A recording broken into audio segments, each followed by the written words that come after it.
Welcome to Malachi's Message Toxic Mold Sex Story Series, co-hosted by the co-founders of Malachi's Message, Emily Rochelle and Elizabeth Kirk. Here we will be interviewing and hearing from people who have been through mold.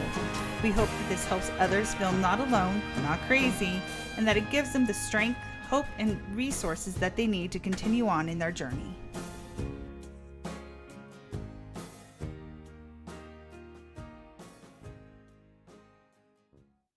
Hi, and welcome to another episode of Malachi's Message Toxic Mold Sex Stories. I'm Elizabeth Kripe, co-founder and executive director of Malachi's Message.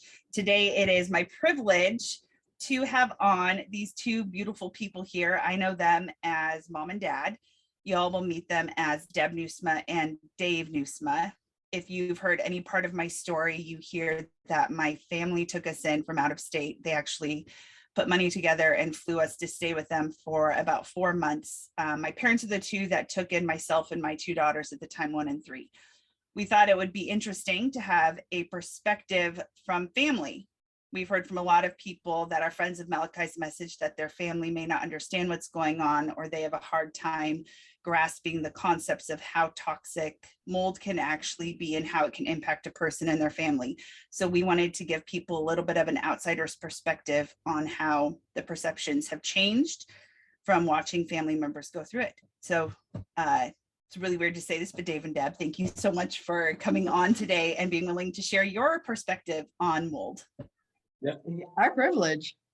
So before my family experienced what we experienced with being exposed to toxic mold and having to leave literally overnight and essentially not having a home for 4 months, before that happened, what was your perception of mold, or did you even have a perception of what mold was or what it could do? Not really. I didn't have a perception other than you would hear about it, but you was kind of, you didn't think too much about it. You kind of go, is it really that bad? Because you've never experienced it. So you just don't think about it because it hasn't been a life experience. Yeah, I agree with that. We hadn't been exposed to it ever. Even when we lived in Canada for 8 years where it rained a lot, it didn't seem like mold was one of those things that really had a place in people's lives. Yeah. So I'm curious, you heard, I have a good relationship with my parents. We talk often. My mom and I talk almost daily. So going into us having to leave, hearing the constant account of having to see doctor after doctor, and then us calling and saying, hey, this is what's going on, we have to leave, we're not sure what we're going to do. Was there any point in there where it was kind of like oh, that makes sense with the conversations that have happened leading up to this? Or was it a shock to hear, oh, you've been exposed to mold, do you really have to leave? What was your reaction when that phone call came? I'll go first. Yeah, to be honest with you, getting the phone call still wasn't a real reality check. At least for me, the reality check came when we saw you and the girls get off the airplane. Because, and I alluded to this before, the whole idea of mold and the severity of it was kind of out of sight, out of mind, because we were never exposed to it.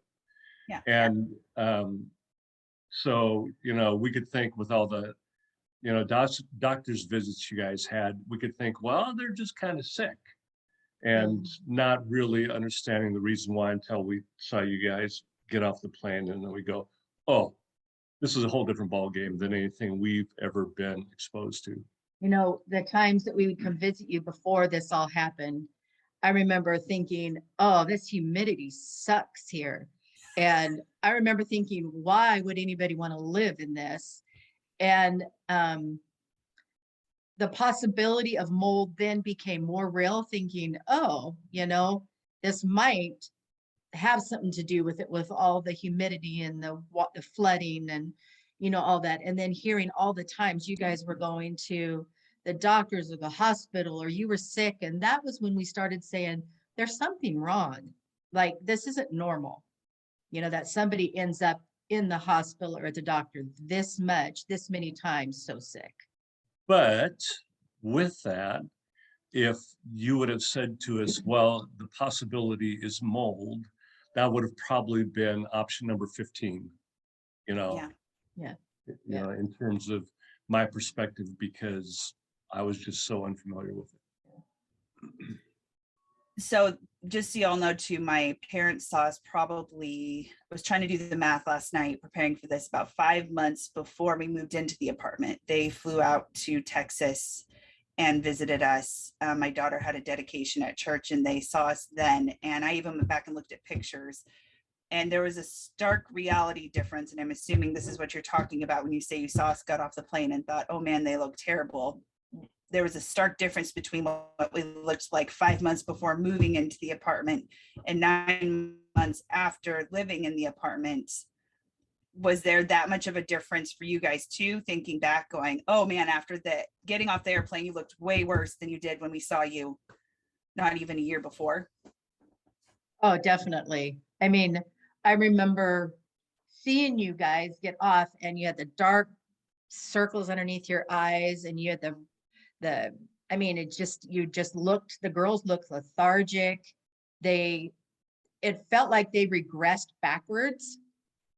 And from when we saw them last, I mean, as far as their speech went, and even as what their hair looked like and what you looked like, as far as just health, it was just diminished so much.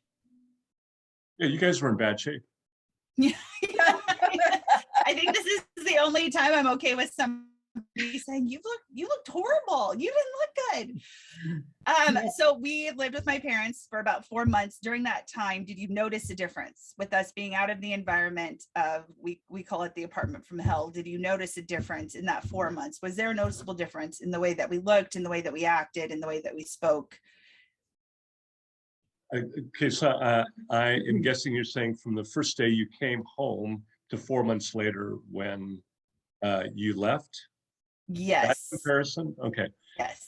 Yeah, there was a marked difference, but the thing that still strikes me is the occasions when you were living here, when, like, kind of out of the blue, your body would have this incredibly bad negative reaction to something. And, whether it was calling an emergency unit to come in or mom having to take you to the hospital, there was still that reality during that whole 4 month period of time where it was how you would respond to something was, just in some ways shocking. But there was a difference in those 4 months from beginning to when you guys left. But the other reality is your body was just going through a really difficult time. Yeah. I think for me, the thing that struck me during that time is because we knew nothing about it, but you were at the point of, I need to find out what's going on. I need to find out what's going to be best for my family. And even then, we didn't really understand that it was that bad. But I mean, just watching you do the investigation of going to doctors and saying, hey, I need somebody who understands what's going through for my body. And then finding those doctors. The first one gave you some initial information that was good for you. But I mean, you went beyond. I mean, you got a good doctor. You got the essential oils because you knew that was something clean and healthy for you. You got the air purifiers. I mean, all that stuff I would have never, ever thought about doing. But I mean, I was just so proud of you. Yeah, Yeah. and I was just going to say, I think the other thing too was, in the beginning stages of it, even for you, was a completely unknown. I mean, it's kind of like, my body is going through something, but I'm not really sure what it is, and I'm not really sure what I can do about it, and I'm not really sure if I can trust the advice of doctors, because you got bad advice from doctors too. Yeah. Yeah. And not only that, but the cost of it too. I mean, because insurance doesn't cover a lot of that. And so watching your family go through, how do we navigate losing everything? And then how do we get physically better in our budget? But that was really hard. The other thing too that's really kind of funny when I look back at it is you were trying to, and maybe we'll talk about this later, but you were trying to navigate diets. And that was a complete unknown in a lot of ways. And I remember thinking, okay, and this is part of out of mind, out of sight, out of mind. There were times when you would say, well, no, we can't eat that. And in the back of my mind, I'm going, well, that's really stupid. Sure you can. Because I didn't have any knowledge of it, you know, and, you know, it was kind of like guesswork. And, you know, so it's kind of like you especially, but as a larger family, it's kind of like we were flooded with this new idea about life and how to navigate it. And we're going, okay, we'll have to see what this is like. Yeah. I have to give you guys some credit here though too. We have heard and talked to so many families where their families don't go beyond that point of going, well, that's stupid, why can't you do that? They just stay there because that the unknown is too much, which I understand. But we've constantly, Derek and I have told people how much you guys have always made sure that when we visit, we're able to just be loved and feel normal. And for those of you that don't know, my parents have air purifiers that we've recommended in literally every room of their home. My mom takes down every Scentsy thing, cleans with essential oil cleaner, make sure everything is washed into like the detergent we can use. So we are very fortunate and we understand that. But so I'm curious, has your perception of the damage that mold can do, has it changed? Because it's been almost 4 years. In July, it's 4 years that we started this journey, and literally we started it with you guys. My mom has been to more doctor's appointments with me than I think anybody has. Has your perception of the damage mold can do, has that changed at all? Definitely it's changed, because we've had to walk with you. I think, you know, when, I mean, boy, there's so much going through my brain. I mean, just for instance, when you had to have surgery, this is when you were back in Texas. I mean, that somebody would shut down a whole surgery center just to make sure you would be okay. You would think, what in the world? But when you walk through that, you begin to appreciate people who understand what you're going through, and you can begin to understand the reality of what it is. When it's out of sight, it's out of mind. And so it's really hard to understand that. I mean, going and talking with the doctor and hearing her voice, you know, if you do this, we'll see. But if you do this, you're going to feel a difference. And I mean, it really did. I mean, both for you and the girls, you know, I mean, it's to walk it with somebody. I mean, to literally help you not walk a couple times because, you know, because you just physically couldn't. So yeah, it dramatically changes. Yeah, for me, one of the things that I'm glad you didn't ask us to do was to change the toilet paper. Oh my gosh. We haven't had to make, you know, like a holistic lifestyle change, and that would have probably put me over the top. But seriously, I think one of the things that still kind of smacks me in the face every once in a while is the fact that since we live in California, the idea of mold impacting people on a broad scale isn't something that I think about very often. Obviously, whenever we talk to you, spend time with you and Derek and the girls, it's something that we're reminded of. But when you're not constantly in an environment where that may be a possibility, where you're having conversations with people who are facing that reality, in all honesty, it's pretty easy to forget about it. Yeah. And But our perspective has definitely changed. When absolutely, it's when changed you hear 100%. stories about it's not one of those things that you think anymore, "Oh, it's not real." Yeah. Yeah. All in people's minds, they're just kind of making it up, because that's really what, and that's what I thought initially. Yeah, I maybe it's kind of like someone someone you meet for the first time who's on dialysis. You hear about, the negative impacts that diabetes can have and how it can destroy your body. But not until you are with someone who is on dialysis and the struggle they have to go through every day, that you go, oh, you know what? Okay, now that I'm exposed to it, I have a much better understanding. And it's real. Yeah.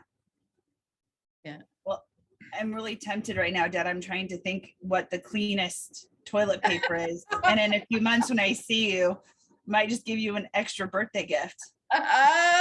Flip it in and see if you notice. Just change out your toilet paper in your bathroom. Okay, well, I think what'll happen is I will tell you that I will change it out, but you won't really know.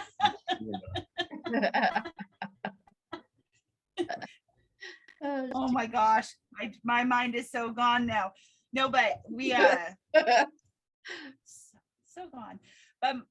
But I know my parents have seen the worst of it. Literally, my mom has seen the worst attack I've ever had, where I remember not being able to talk or walk and my eyes rolling to the back of my head, and her having to be my advocate for doctors until we found an emergency room doctor that didn't think I was absolutely crazy for what I was going through.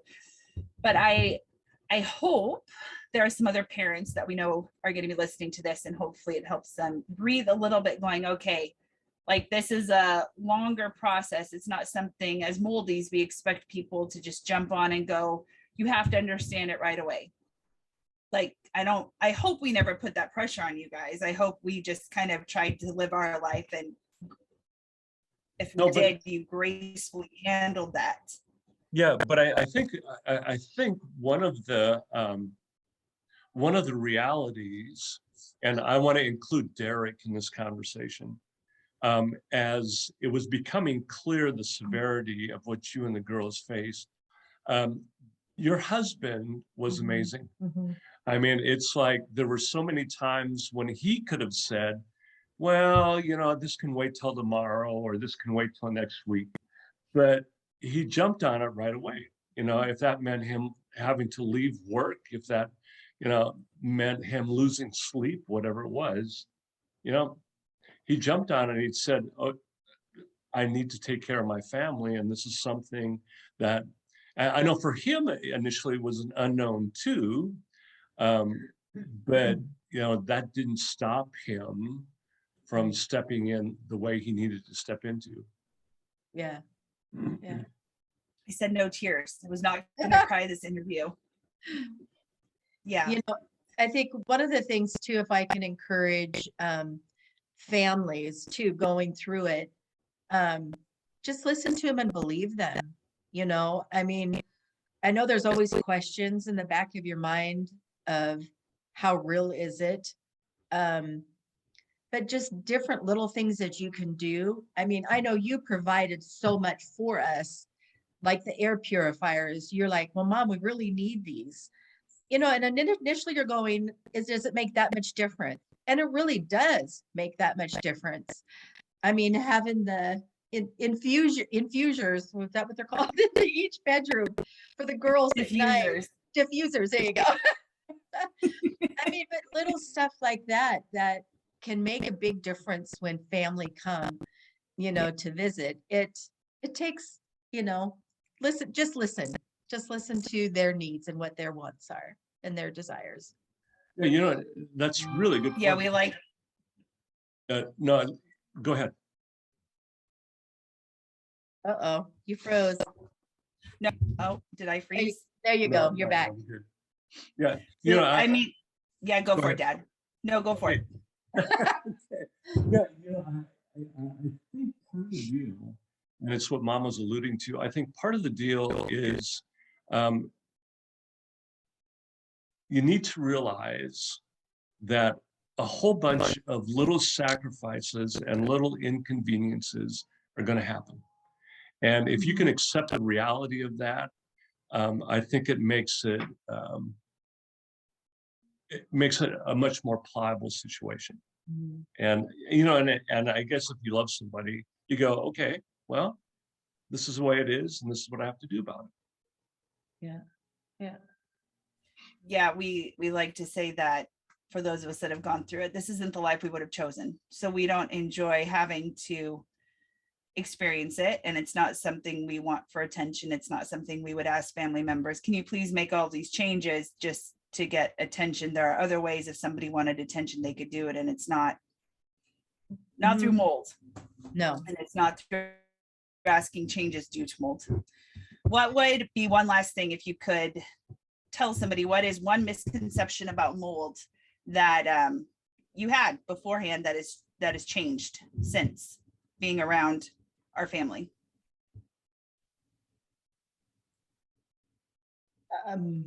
Well, I think for me, one misconception is, I think, and I alluded to earlier, is that sometimes you think people are just crazy, you know, that it's in their head, you know, just stop, you know, don't go down that road, just, it's not real. But that's not the case with mold. You know, it is definitely real, and it definitely affects people. I mean, this is something for the rest of your life you guys have to deal with. It's not going to go away. And so that's probably for me the one thing. Yeah, I think the unknown for me, and I don't know if it's a misconception, I'll just say it's an unknown, is when we talk to you in the kind of origins of what you were going through, I think a misconception would be, well, this is going to be like the flu. You're going to get over it. You're going to get over it, you know, really quick, and life is going to be normal. And again, I'll go back to the picture of someone on dialysis. No, it's more like someone who's on dialysis, where they may very, very, very gradually see improvement in their life, but it's not going to go away. Unless, like with your girls are like, you know, 90% better than they were a couple of years ago. And what a cool thing it is that their immunity system is fresh enough to where they can deal with a lot of that stuff. Right. Yeah. But you know, for those of you out there as a family, encourage, I mean, for you to go see a good doctor and to see what difference that's made, that's key. So encourage them, if that's financially, if it's verbally, if however you can do it, if it's going with them. I mean, encourage them to do that, and to give them the permission that it's okay to walk that road. I know I've told you this before, Elizabeth, that every step along the way, whether good or bad, it's like a stepping stone. And God has placed you in these positions because he's going to use you for somebody's life. And it just takes you down this path. It's, you know, that's just the way it is. But God has placed you there for a reason. And obviously, that reason is to encourage each other and to love each other forward. Yeah, and thinking of misconceptions, I think maybe the misconception I had before also was that toilet paper wasn't important. Ladies and gentlemen, my father, you know me, this sense of humor. My husband laughs because he goes, you should just hang out with your dad. You have the same sense of humor. So I'm not kidding. I probably will buy toilet paper, but yeah. I'm going to add to that. I think looking back now, I agree with Dad. Probably one of the things the misconceptions we had starting to, and I'm going to add this, and I haven't thought through this, is that we thought it would probably get better to the point where we would just be healed. Like a surgery, right? You're out of work for 6 to 8 weeks and it gets better and you're healed. And we've learned, obviously, I have an autoimmune condition that will never go away now. Well, 2 of them that have come from mold, but we've we've learned that it's a lot of hard work, and our girls are 90% better because they have put in a lot of hard work. But I agree, that was a misconception for us too, even 2 years in, going, oh, we're going to be fully better, and going, no, this is a new normal for us. This is a lifestyle change that unfortunately ripples out to our extended family, because it's unfortunately a lifestyle change for everybody when they're around us too. But yeah, that's a really good point. It's a long-term thing. It's not a short-term, and it's a long-term love for extended family, right? Like, you guys get to experience the effects of a long-term love and being inconvenienced. My dad doesn't necessarily like salmon, but I think I make it every single time I come and visit, and he gracefully eats it. That's good. Yeah. Anyway, thank you guys so much for coming on and being willing to share your side of the story with us. That Good. Thank you. was fun. It was our privilege. Yep, thanks.